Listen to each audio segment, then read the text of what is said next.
Hey guys, welcome back to my channel that is still a learner. In this video, we are going to discuss about 10th class new syllabus biology class notes. Okay guys, in this video, we are going to see the first chapter life processes entire textbook question and answers. Okay guys, just stay till the end and don't forget to like, share and subscribe, and please do join my telegram group also. Okay guys, thank you so much. Just see, the very first question is, why is diffusion insufficient to meet the oxygen requirements of multicellular organisms like humans? Answer is, in multicellular organisms like humans, all the body cells are not in direct contact with the surrounding environment. Therefore, every cell of the body will not get oxygen as per need by the process of diffusion from the environment. Therefore, diffusion is insufficient to meet the oxygen requirements of multicellular organisms. Okay guys, if you have doubt, just check out your textbook, and in the textbook, in the middle of the lessons, in the box there are some questions. So I am covering all the questions of this particular lesson, which is life processes. Okay guys, let's move on to the second question, which is, what criteria do we use to decide whether something is alive? Answer is, the main criteria used to decide whether something is alive are breathing and respiration. However, living beings also show growth and movement. Okay, guys, let's move on to the next question, that is question number 3, which is, what are outside raw materials used by an organism? Answer, any organism uses organic molecules as raw material. Heterotrophs use food and autotrophs use carbon dioxide, minerals, water, and all organisms use oxygen, which is for respiration, as raw material. Okay, let's move on to the fourth question, which is, what processes would you consider essential for maintaining life? Okay, let's see the answer.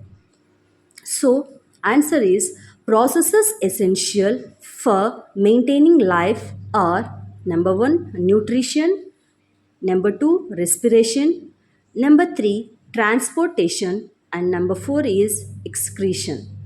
Okay guys, let's move on to the next question, which is, what are the differences between autotrophic nutrition and heterotrophic nutrition? Answer. So just write down in the box. First we'll see autotrophic and then we'll see heterotrophic. Okay. Let's see the first point. In this mode, means in the autotrophic nutrition, first point is, in this mode of nutrition, an organism makes or synthesizes its own food. So, first point in heterotrophic nutrition is, in this mode of nutrition, an organism cannot make or synthesize its own food. Let's see the second point. Organisms use simple inorganic materials like carbon dioxide and water and synthesize their food in presence of sunlight. Second point in heterotroph, organisms cannot make their own food from simple inorganic matter and depend on other organisms for their food. Let's see the third point in both. So, all green plants and some algae undergo this mode of nutrition. Here, all the animals, most bacteria and fungi undergo this mode of nutrition.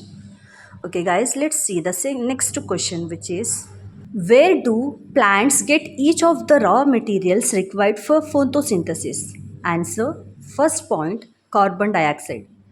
In that, plants get carbon dioxide from the environment or atmosphere through stomata.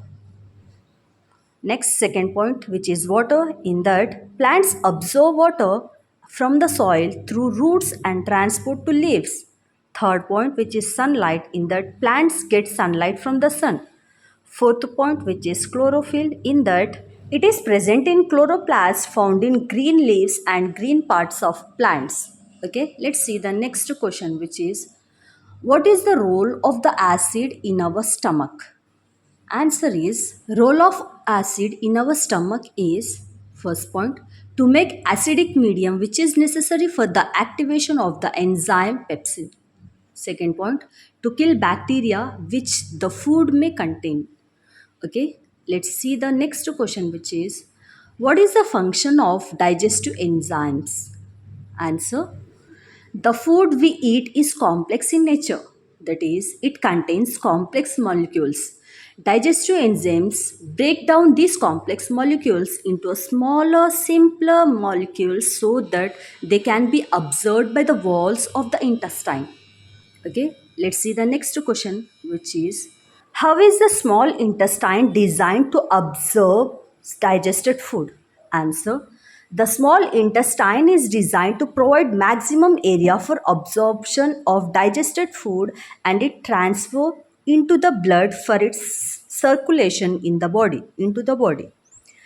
For this, the inner lining of the small intestine has numerous finger-like projections called villi. The villi are richly supplied with blood vessels which take the absorbed food to each and every cell of the body. Okay, next question is what advantage over an aquatic organism does a terrestrial organism have with regard to obtaining oxygen for respiration? Answer. Aquatic organisms use oxygen dissolved in surrounding water.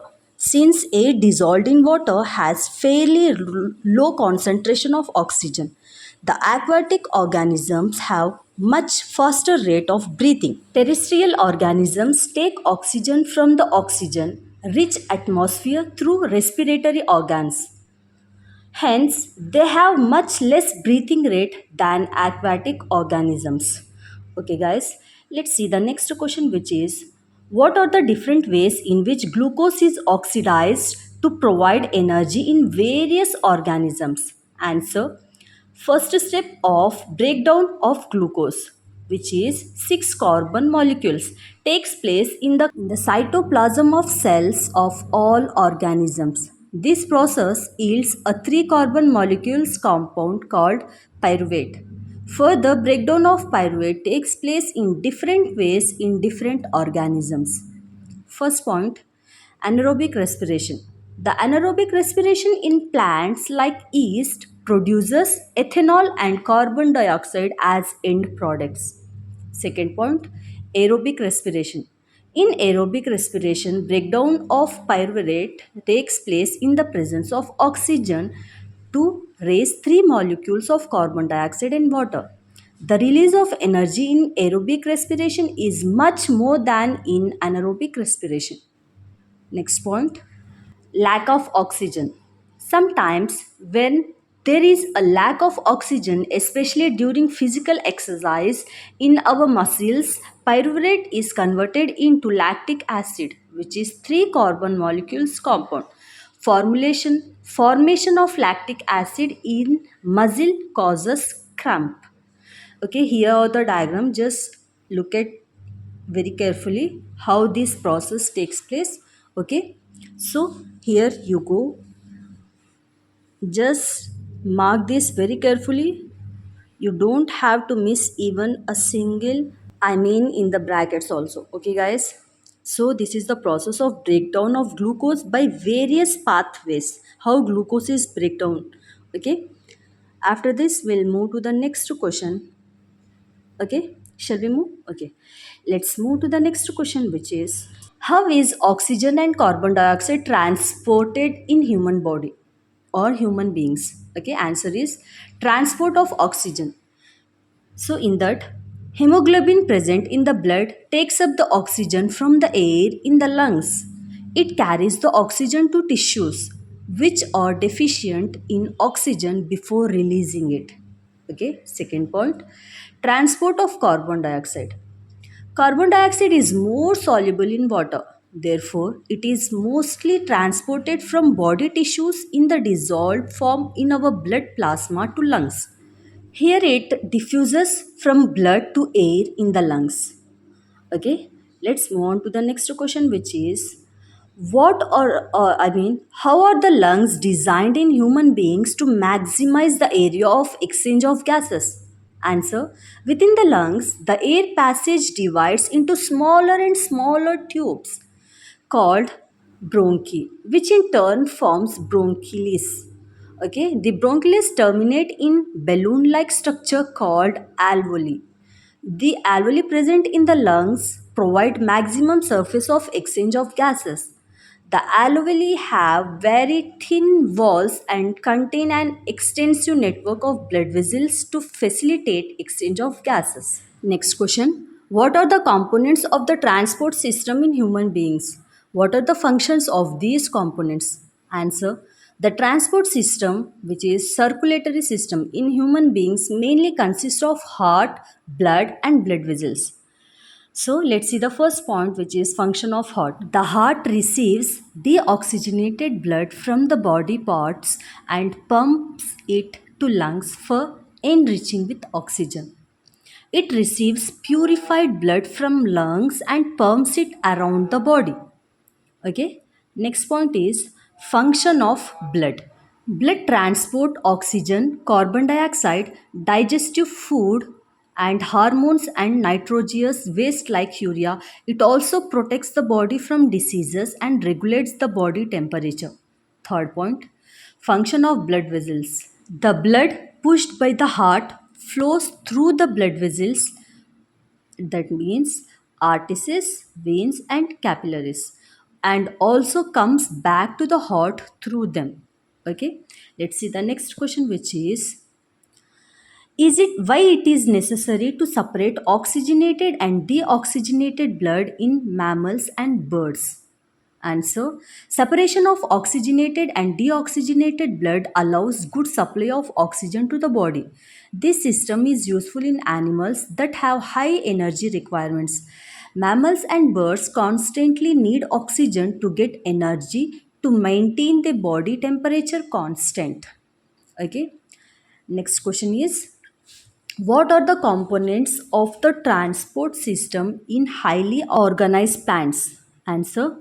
In highly organized plants, there are two conducting tissues, xylem and phloem. Xylem consists of vessels, tracheids, and other xylem tissues. The interconnected vessels and tracheids form a continuous system of water conducting channels reaching all parts of the plants. Xylem carries water and minerals. Phloem consists soluble products of photosynthesis from leaves to different part of the plant body.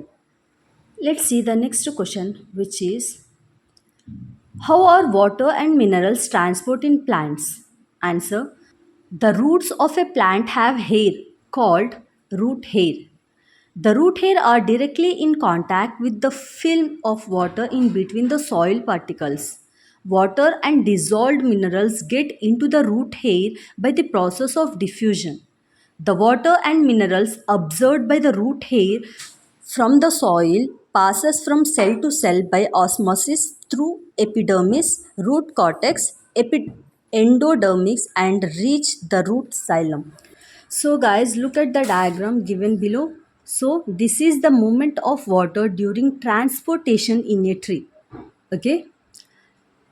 Okay, have you observed? Okay, let's move on to the next paragraph, which is, the xylem vessels of the root of a plant are connected to the xylem vessels of its stem. Therefore, the water containing dissolved minerals enter the root xylem vessels into the stem xylem vessels. The xylem vessels of the stem branches into the leaves of the plants. So, the water and minerals carried by the xylem vessels in the stem reaches the leaves through the branched xylem vessels, which enter from the petiole, which is stalk of the leaf, into each and every part of the leaf. Thus, the water and minerals from the soil reaches through the root and stem to the leaves of the plants. Evaporation of water molecules from the cells of the leaf creates a suction which pulls water from the xylem cells of roots. The loss of water in the form of vapor from the aerial part of the plant is known as transportation. Okay, let's move on to the next question, which is, how is food transported in plants? Answer. The movement of food in phloem or translocation takes place by utilizing energy. The sugar, which is food made in leaves, is loaded into a sieve tubes of phloem tissue by using energy from ATR water. Now enters the sieve tubes containing sugar by the process of osmosis, due to which the pressure in the phloem tissue raises.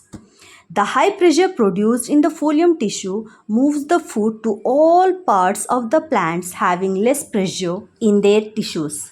This allows the phloem to transport food according to the needs of the plant. Okay guys, let's move on to the next question, which is describe the structure and functions of nephrons. Answer. First write down the said heading, which is structure of nephron. In that, each nephron is composed of two parts.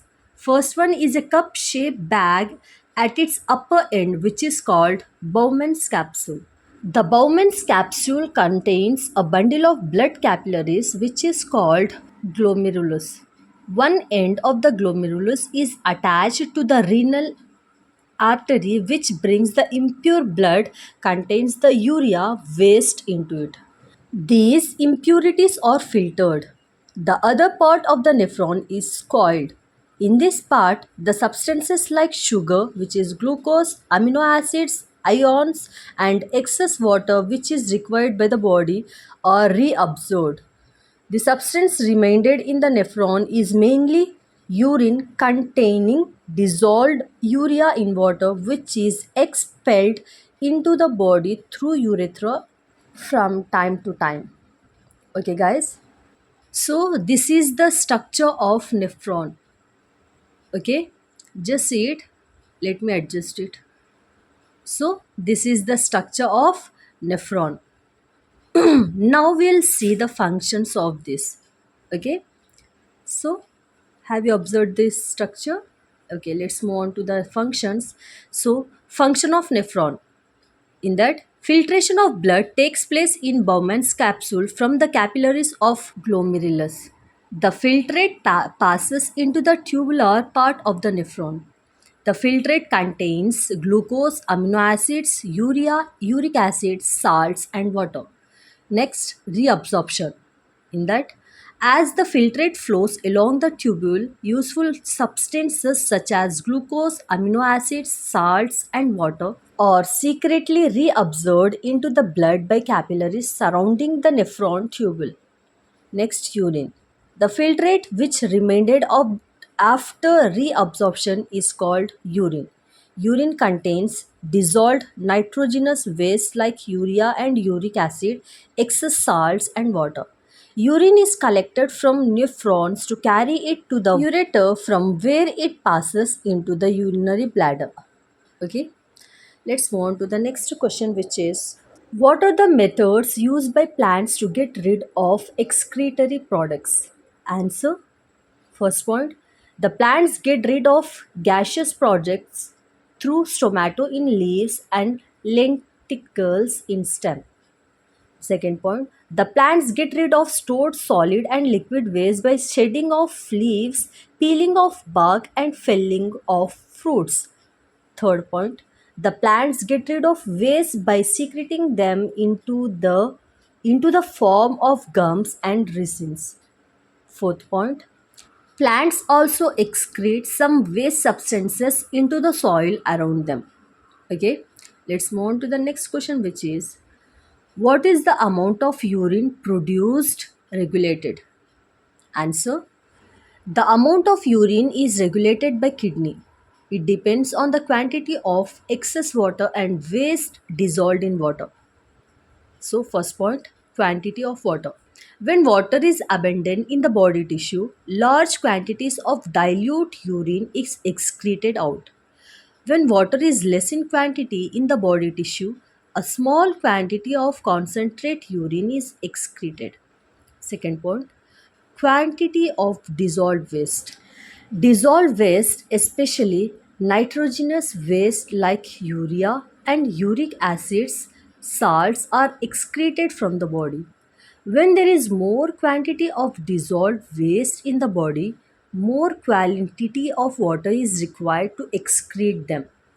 Therefore, the amount of urine produced increases. Okay. Third point, hormones. The amount of urine produced is also regulated by certain hormones which control the movement of water and Na plus ions in and out of the nephrons. Okay. Now we'll see the last Roman question and answers. So for question is, the kidney in human beings are a part of system for A. Nutrition, B. Respiration, C. Excretion, D. Transportation. Answer is C. Excretion. Okay. Second question is, the xylem in plants are responsible for A. Transport of water, B. Transport of food, C. Transport of amino acids, D. Transport of oxygen. Answer is A. Transport of water. Okay. Let's see the third question, which is, the autotrophic mode of nutrition requires A. Carbon dioxide and water, B. Chlorophyll, C. Sunlight, D. All the above. Answer is D. All the above, which is carbon dioxide and water, chlorophyll, and sunlight. Okay. These are all requires for autotrophic mode of nutrition.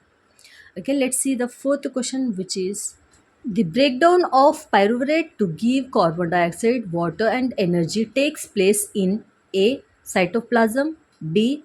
Mitochondria, C. Chloroplast, D. Nucleus. Answer is B. Mitochondria. Let's move on to the next question, which is, how are fats digested in our bodies? Where does this process takes place? Answer: digestion of fats takes place in the small intestine. Bile juice secreted by the liver poured into the intestine along with pancreatic juice. The bile salts present in the bile juice emulsify the large globules of fats. Therefore, by emulsification, large globules break down into fine globules to provide larger surface area to act upon the enzymes. Lipase enzyme present in the pancreatic juice causes breakdown of emulsified fats. Glands present in the wall of small intestine secrete intestinal juice which contain lipase enzyme that converts fats into fatty acids and glycanol. So this is the structure. Just observe fats, which is emulsified by bile juice, to emulsified fats, to pancreatic juice lipase breakdown of fats, to fatty acids plus glycerol, which is in intestinal juice lipase. Okay, let's move on to the next question, which is, what is the role of saliva in the digestion of food? Answer: saliva contains salivary amylase enzyme that breaks down starch into sugar like maltose. So this is the structure: starch plus salivary amylase to sugar. So saliva keeps the mouth cavity clean and moisten the food, that helps in chewing and breaking down the big pieces of food into the smaller one. Okay, guys, let's move on to the next question, which is, what are the necessary conditions of autotrophic nutrition and what are its byproducts? Answer: necessary conditions for autotrophic nutrition. First point: presence of chlorophyll in the living cells. Second point: provision of supply of water to green plants or cells of the plant. Third point: sufficient sunlight. Fourth point: sufficient supply of carbon dioxide. Next point: sufficient supply of carbon dioxide. So, byproducts of autotrophic nutrition is oxygen. Let's move on to the next question, which is, what are the differences between aerobic and anaerobic respiration? Name some organisms that uses the anaerobic mode of respiration. Answer: so first we'll see aerobic, then we'll see anaerobic. So first point in aerobic respiration is, it takes place in the presence of oxygen. First point in anaerobic respiration is, it takes place in the absence of oxygen. Let's see the second point. Complete breakdown of food occurs in an aerobic respiration. So second point in anaerobic, partial breakdown of food occurs in anaerobic respiration. Third point, the end products in anaerobic respiration are carbon dioxide and water. Third point in anaerobic, so the end products in anaerobic respiration may be ethanol and carbon dioxide, or you can say it yeast plants, or lactic acid, which is in animal muscles. So, fourth point, aerobic respiration produces a considerable amount of energy. So fourth point in anaerobic, much less energy is produced in anaerobic respiration. Okay, some organisms which use anaerobic respiration are yeast, bacteria, etc. Okay, let's move on to the next question, which is how are the alveoli designed to maximize the exchange of gases? Answer: the alveoli are thin walled and richly supplied with a network of blood vessels to facilitate exchange of gases between blood and the air filled in alveoli. Second point, alveoli have balloon-like structure, hence provide maximum surface for exchange of gases. Okay, let's see the 10th question, which is what would be the consequences of a deficiency of hemoglobin in our bodies? Answer: due to the deficiency of hemoglobin in blood, its oxygen carrying capacity decreases. As a result, the production of energy by oxidation will become slower. Therefore, one would fall sick and would feel fatigue most of the time. Let's see the 11th question, which is describe double circulation in human beings. Why is it necessary? Okay, let's see the answer for this question, which is in our heart, blood enters twice and also pumped out twice from the heart. The deoxygenated blood from the body is brought to the right atrium through vena cava, from where it is sent to right ventricle. From the right ventricle, the blood is pumped to the lungs for oxygenation through pulmonary artery. The oxygenated blood from lungs again enters to the left atrium of the heart through pulmonary veins. From left atrium, it is sent to the left ventricle, from where this oxygenated blood is pumped to different parts of body through the arteries. In this way, the blood flows through the heart twice. That's why it is called double circulation. Okay. Now we'll see the necessity of double circulation. Okay. Let's see. The right side and the left side of the human heart are useful to keep deoxygenated and oxygenated blood from mixing. This type of separation of oxygenated and deoxygenated blood ensures a highly efficient supply of oxygen to the body. This is useful in case of human who constantly needs energy to maintain their body temperature. Okay, let's move on to the next question, which is what are the difference between the transport of materials to xylem and phloem? Answer: xylem and phloem separately. So first point in xylem. Xylem conducts water and dissolved minerals from roots to leaves and other parts. First point in phloem. Phloem conducts prepared food material from leaves to the other parts of plants in dissolved form. Second point, xylem, the transport of material takes place through vessels and trancheates, which are dead tissues. So, in phloem, the transport of material takes place through sieve tubes with the help of companion cells, which are living cells. Third point, xylem upward movement of water and dissolved minerals is mainly achieved transpiration pull.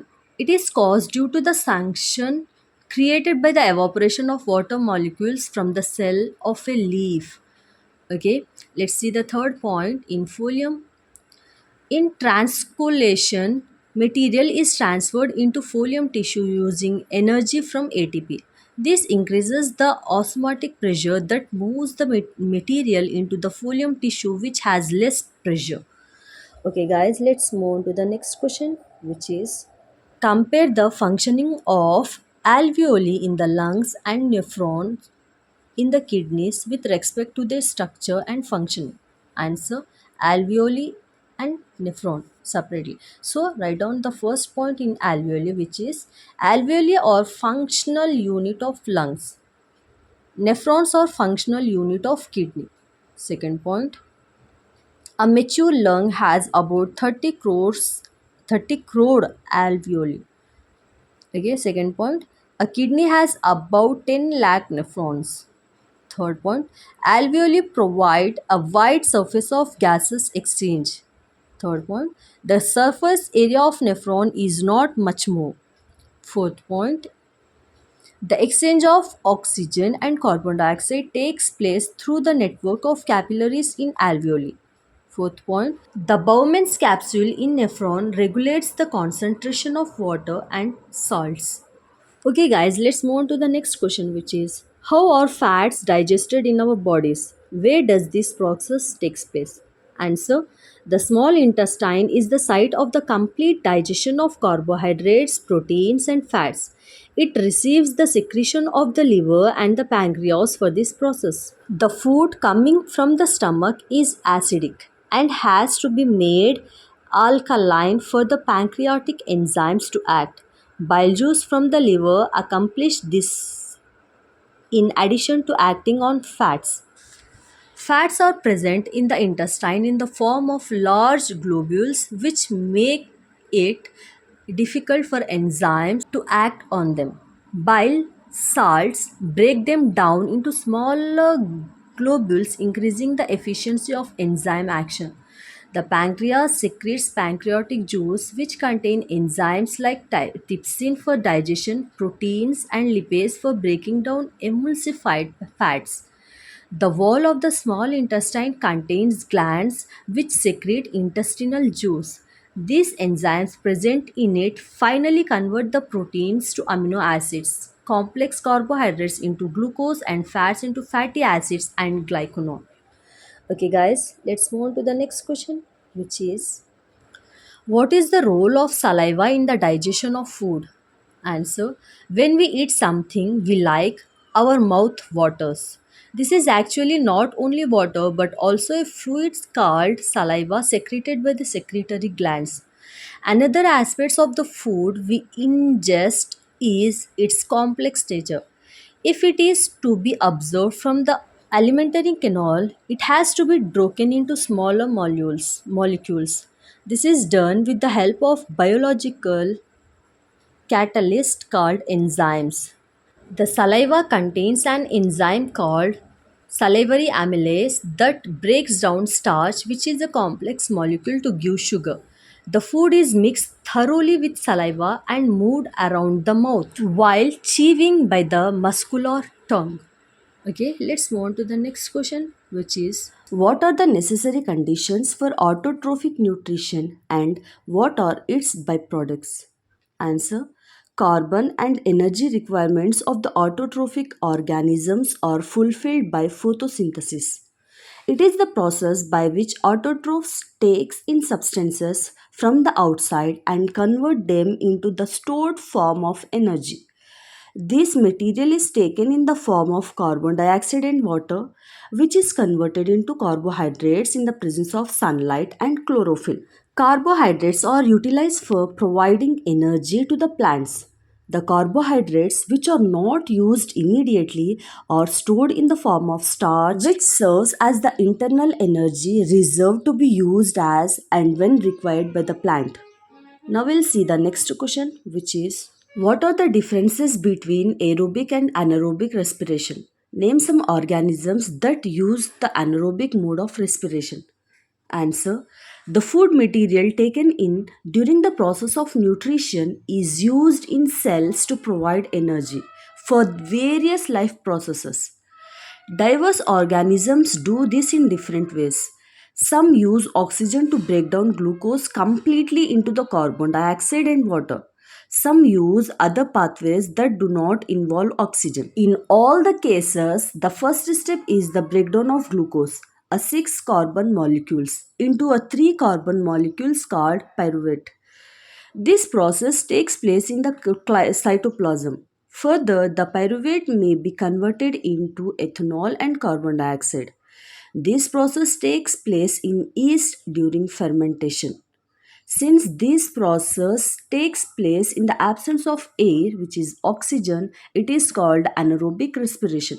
Breakdown of pyruvate using oxygen takes place in the mitochondria. This process breaks up the 3 carbon pyruvate molecules to give 3 molecules of carbon dioxide. The other product is water. Since this process takes place in the presence of air, which is oxygen. It is called aerobic respiration. The release of energy in the aerobic process is a lot greater than in the anaerobic process. Okay, now we'll see the next question, which is how are the alveoli designed to maximize the exchange of gases?